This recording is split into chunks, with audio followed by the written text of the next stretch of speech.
어서오세요. 반갑습니다. 안녕하세요. 저는 회사 다니는 30대 싱글남입니다. 제 이야기를 말씀드리기 전에 제 소개를 좀 더 하자면 약간 소심하고 조용한 편이며 아직까지 모태솔로입니다. 당연히 이번 일을 겪기 전까지는 여자 경험도 없었습니다. 그날도 평소처럼 친구들과 술을 한잔 마시고 있었습니다. 한 잔, 두 잔 마시면서 술 기운이 오를 때쯤 한 녀석이 나이트클럽을 가자고 제안을 하였고 가게 되었습니다. 춤에는 일절 소질이 없어서 친구를 노는 것을 구경하며 맥주를 마시고 있었습니다. 친구들이 나갔다 들어오면서 헌팅을 해서 오거나 웨이터분이 쉴 새 없이 짝을 맞춰서 저희 룸으로 여자분들을 데리고 들어왔습니다. 여러 팀들이 들어왔다가 나갔습니다. 역시 우리는 인기가 없다며 있을 때쯤 어느 한 무리가 웨이터 손에 이끌려 들어왔습니다. 범상치 않는 복장과 화장을 하신 분들이었고 당연 금방 나가실 줄 알았는데 저희들이 귀엽다며 같이 놀게 되었습니다. 조용한 술집으로 자리를 옮겨서 술을 마셨습니다. 시간이 지나면서 몇몇은 눈이 맞았는지 한 명씩 두 명씩 나갔고 남은 사람들은 많이 취해 있는 것 같아서 이제 그만 놀고 집에 가자고 하였습니다. 집에 가려고 택시를 잡고 있는데 같이 놀았던 여자분이 따라 나왔습니다. 집이 어디냐며 묻길래 수원이라고 하였더니 방향이 같다며 같이 타고 가자는 것이었습니다. 그렇게 같은 택시를 타고 집에 가기 시작했습니다. 택시 안에서 이런저런 이야기를 하다가 그 여자는 잠이 들었고 몇 번이나 깨웠지만 일어나지를 못해서 결국 제 집으로 데리고 왔습니다. 그 여자를 침대 눕히고 나와서 씻고 나왔습니다. 술이 좀 아쉬웠던 상황이라 맥주를 꺼내서 TV를 보고 있는데 그녀가 일어났는지 소리가 나는 것이었습니다. 그래서 방에 들어가 보니 제 침대 밑 바닥에 사방에 토해놓은 것이었습니다. 그러면서 답답하다며 옷도 벗어서 던져놓고 난장판이 되어 있었습니다. 오해를 받을 것 같아서 일단 상황을 동영상으로 찍어놓고 치우기 시작했습니다. 이불 및 베개를 빨래통에 넣고 그녀의 옷들도 대충 빨아서 널어놓았습니다. 수건을 뜨거운 물에 빨아서 그녀를 닦아주었습니다. 모태솔로에 여자 경험이 없었던 저로서는 얼마나 심장이 빨리 뛰던지 터질 것만 같았습니다. 그렇게 닦아준 후에 새 이불과 새 베개를 덮여주고 나왔습니다. 남자 혼자 사는 집에 이불이 얼마나 있겠습니까? 하나는 그녀가 토해서 빨래통에 있고 다른 하나는 그녀가 덮고 있으니 거실에 누워서 잠바를 덮고 TV를 보다가 잠들었습니다. 새벽에 한창 자고 있는데 그녀가 와서 깨우는 것이었습니다. 대충 상황을 파악한 듯 미안하다며 얼른 침대에 가서 자라는 것이었습니다. 괜찮다고 편하게 자라고 하였지만 집주인한테 이러는 것이 실례라며 같이 자도 괜찮으니 침대로 가자는 것이었습니다. 그렇게 같이 누운 침대에서 또다시 심장은 미친듯이 뛰기 시작했고 눈은 감고 있지만 온몸이 긴장을 하고 있었습니다. 그녀도 눈치를 챈 듯 조용히 제 팔베개를 하며 제 옆으로 다가왔습니다. 잠든 척을 하였지만 그녀는 다 알고 있다는 듯이 제 바지에 손을 넣었습니다. 그리고 첫 관계를 가지게 되었습니다.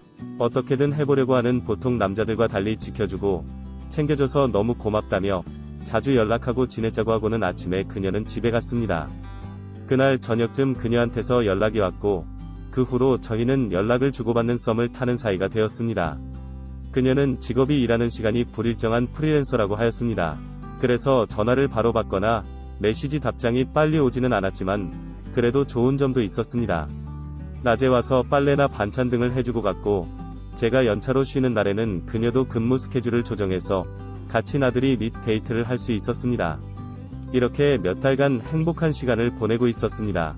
친구들이 항상 놀자고 부르면 언제든지 참석하던 제가 바쁘다고 핑계를 대며 자주 참석하지 않자 저희 집으로 쳐들어왔습니다. 솔로였던 저의 집은 거의 친구들이 아지트 같은 곳이었기에 다들 비밀번호도 알고 있었고 언제든지 편하게 와서 놀다가 자고 갔었습니다. 그날도 여자친구와 둘이서 맥주를 마시며 영화를 보고 있는데 단체로 친구놈들이 술이 취해서 집에 놀려온 것이었습니다. 비밀번호를 누르고 그냥 막무가내로 들어왔습니다. 여자친구는 놀래서 방으로 들어갔고 저는 친구들에게 여자친구랑 있으니 다음에 놀려오라고 말을 하였지만 거짓말하지 말라며 사온 안주와 술들을 꺼내놓기 시작했습니다. 결국 시간이 좀 지나서 여자친구가 나왔고 그제서야 친구들은 믿기 시작했습니다. 그렇게 제 친구들과 여자친구와 함께 술자리는 시작되었습니다. 모태솔로였던 저의 첫 여자친구이다 보니 모든 대화와 관심은 여자친구에게 집중되었습니다. 왠지 모르게 기분 좋았습니다. 그렇게 놀고 있는데 한 녀석이 있다가 다른 녀석도 올 거라는 것이었습니다. 1학년 때 반장으로 결혼한 유부남이었습니다. 전학을 가서 쭉 연락이 안 되다가 최근 들어서 연락이 되기 시작한 친구입니다. 그 녀석 와이프가 처갓집 가서 시간이 된다고 집에 들렀다가 온다는 것이었습니다. 다들 거의 10년 만에 보는 거니까 기다리고 있었습니다. 한창 제 여자친구 이야기로 분위기가 올라가 있을 때 결혼한 유부남 친구가 도착했습니다. 친구 녀석들이 문을 열어주었고 다들 일어나서 반갑게 맞이하고 있는 순간 여자친구가 급하게 제 방으로 도망가는 것이었습니다. 그러고서는 제 폰으로 문자를 보냈습니다. 친구들 이제 보내면 안 되냐고, 너무 힘들다고, 둘이서 쉬었으면 좋겠다고 보낸 것이었습니다. 10년 만에 보는 친구가 방금 왔는데 오자마자 보내는 것은 좀 그런 것 같다고 조금만 놀고 보내겠다고 하였습니다. 너무 오랜만에 만나서 반가웠습니다. 잘 지내냐고 안부를 묻고 이야기를 하던 중에 친구들이 여자친구는 어디 갔냐고 저한테 물었고 술이 많이 올라서 힘들다며 방에서 잔다고 들려대었습니다. 그러면서 다시 제 여자친구 이야기는 나왔고 친구들이 아까 같이 찍은 사진을 유부남 친구에게 보여주었습니다. 신나게 웃고 떠들던 유부남 친구는 갑자기 얼굴이 정색하기 시작하였고 여자친구 좀 불려주면 안 되냐고 저한테 묻는 것이었습니다. 많이 취해서 자고 있어서 불려주기 힘드니 다음에 정식으로 소개해주겠다고 하였지만 그 친구는 벌떡 일어나 제 방문을 열려고 하였습니다.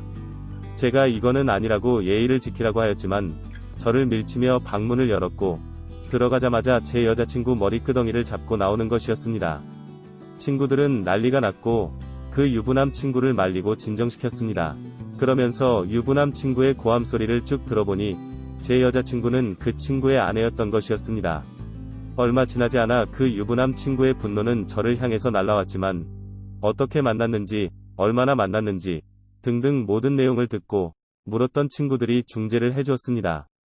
그렇게 집은 난장판이 되고 약 1시간이 넘게 제 집에서 부부싸움을 하고 그들이 간 후에 조용해졌습니다. 친구들이 제 눈치를 보며 적당히 치우고는 다들 갔습니다. 혼자 앉아서 남은 술을 마시는데 무슨 꿈을 꾸는 것 같았습니다. 며칠이 지나고 나서 그 유부남 친구에게 때려서 미안하다고는 연락이 왔습니다.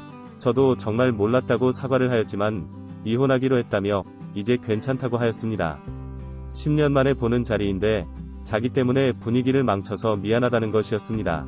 제가 사과를 하는 게 맞는 건지 받는 게 맞는 건지 애매한 상황이었습니다.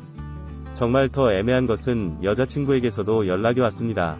자기 이혼할 거라며 이제 정말 당당하고 떳떳하게 만날 수 있는데 제가 용서만 해준다면 다시 잘해보고 싶다고 하였습니다. 저도 배신감이 켰지만 첫 연애였고 진심으로 정말 많이 좋아했기에 마음이 흔들리는 것은 사실입니다.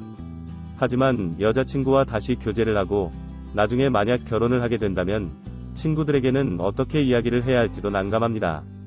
그리고 저는 이혼녀라는 과거는 이해할 수 있지만 제 주변 가족들이 이혼녀라는 과거, 제 친구의 아내였다는 과거를 알게 된다면 이해해줄 수 있을지도 의문입니다.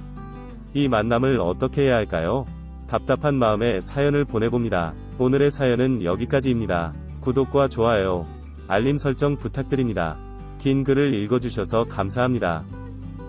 구독과 좋아요 꾹꾹 눌러주세요. 꾹꾹. 알림 설정도 꾹꾹 눌러주세요.